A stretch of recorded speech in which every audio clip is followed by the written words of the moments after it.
sure enough, yeah, I was like, that makes sense. oh wow.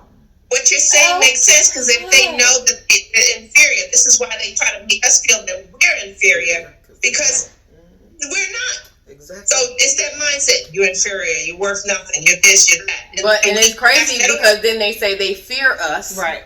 And then we are a threat, and and I have to have these conversations with my son, and now unfortunately I have to have the conversations with my brother. Hey, sir, you can't be extra loud, you can't be this, you can't be that. Even though you're not going to do anything, they're going to make the assumption and they're going to attack, and they're going to call it protecting themselves. Right. And I wanted to go back to the the I am not my hair. Just on that note, I wanted to bring up a point where the controversy, although she's really not black, but the controversy behind Danny Lay, I don't even know her. I never even heard of her. Anyway, the controversy this week is her song called Yellow Bone that she was pre-releasing and hit people the wrong way because it was basically she was saying he liked this yellow bone. Although she was trying to make the baby's baby mama mad because she darker than her and now she's dating him.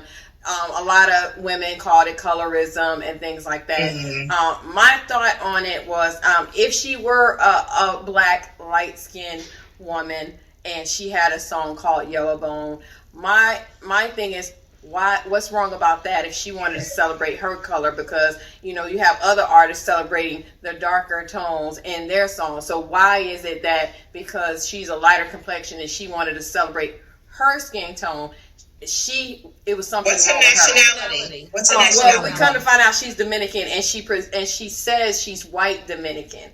But then when she tried to apologize for what she did, she tried to claim to be black as well, but fair skin. So then she tried to change it up to be like, what's wrong with me? And she said the same argument, which I was like, yeah, what is wrong with her celebrating her complexion? If with brown girl, they can celebrate their complexion in songs, but when another complexion does it, it's a problem. It's how you do it. It's your presentation. It's you have to deliver it correctly. Yeah. You have to the delivery has to be in such a way that you're not putting down another. You're not putting it down another. I can say something and I'm thinking it's coming out right, and then the next person's perception of how they can be receive it can be it's the play on words can sometimes be. So sometimes I don't want to text you. Let me talk to you because I need to hear your voice. Yeah. I need to hear what you're saying. Tone. I need to hear your tone because I can say nope, and you can take it as she's being rude. And honestly, I would just say no. That's a whole nother topic because I'm so sick of people. I tell people all the time, text message is made for quick responses. If you want me to be polite and all that, I will send you an email. So don't take my text message personally because I say nope, blah, blah, blah, blah. I'm just being very direct and to the point. She got an attitude. That's just a whole nother subject. It was a touchy subject for me because I'm like, guys, it's a text. Gosh, I'm busy. People just have to understand the way that they live. It's just me. I'm gonna text you. Do not keep texting me. If you have to send me more than 3 or 4 messages, call me. Yeah. We don't text. I'm like this. You up? Yep. And that goes from dark skin to light skin. You know what I'm saying? Rub it back around. Call me. But that's another thing, like the stereotypes for different shades of color. If you're light skinned, you're too sensitive. If you're dark skinned, you're too rough around the edges. You're too aggressive. Too aggressive. Yeah. You're too aggressive. So what are you at when you're in between? What are you? I'm both. I'm told I'm both. You get a pass. I'm aggressive and I'm overly sensitive. Or when you hear from other women of other cultures, you're not black. Yeah, right. What does that mean? I said, what does that mean? You're not hood. I'm like, she's like this. I said, well, I'm not rolling my neck. I said, oh, is that what you want? I said, I can go there with you if you want to go there. I said, but absolutely. What is that going to prove? I've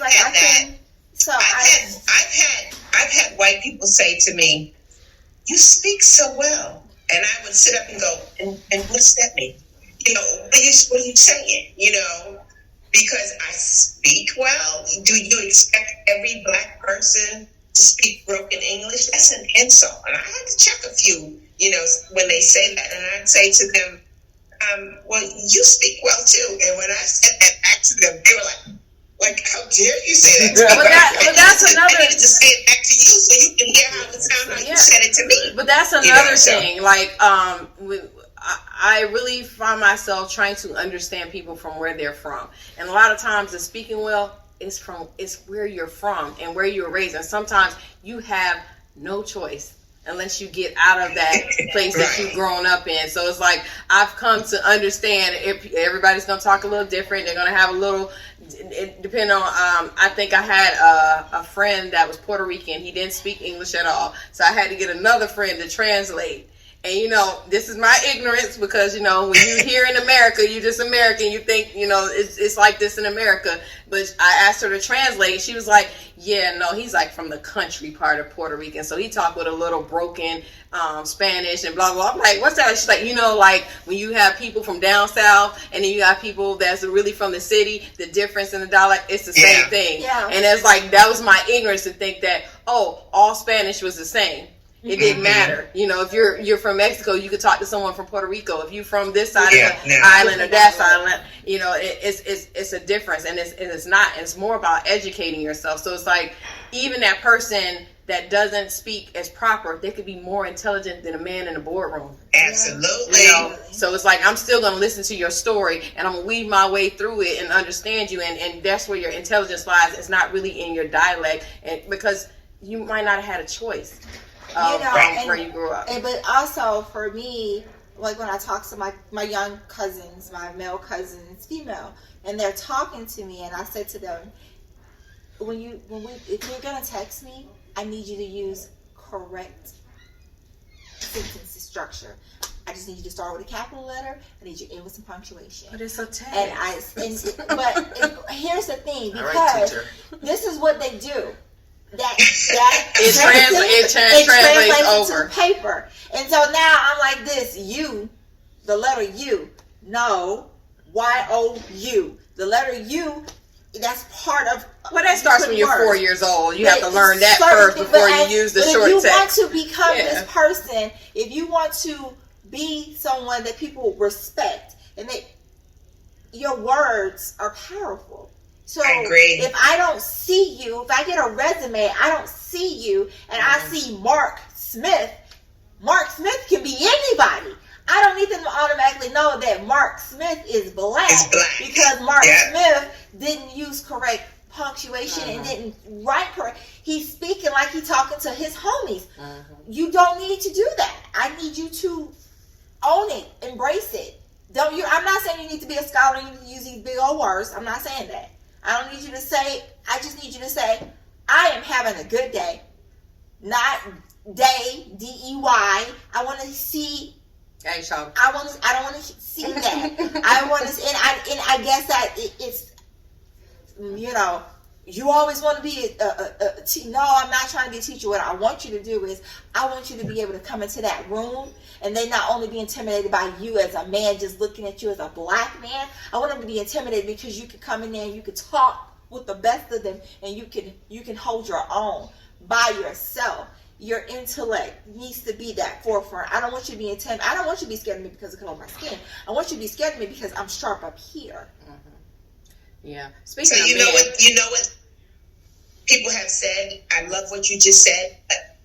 I get this a lot, and maybe you all can agree. When we talk like that and say the things that you just said, they want to call us bougie black.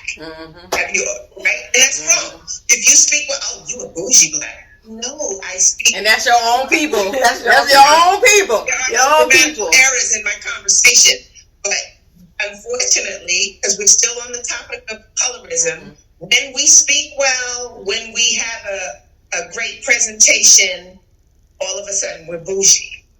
I disagree with that. I want to get back to this conversation with Santina and Debbie. Blackly black and lighter than light. Y'all different end of the spectrum with the men, because you know colorism is not just with us women. Men have to deal with it too. We went through the whole thing. Light skin is in, dark skin is in, where men have to deal with that too.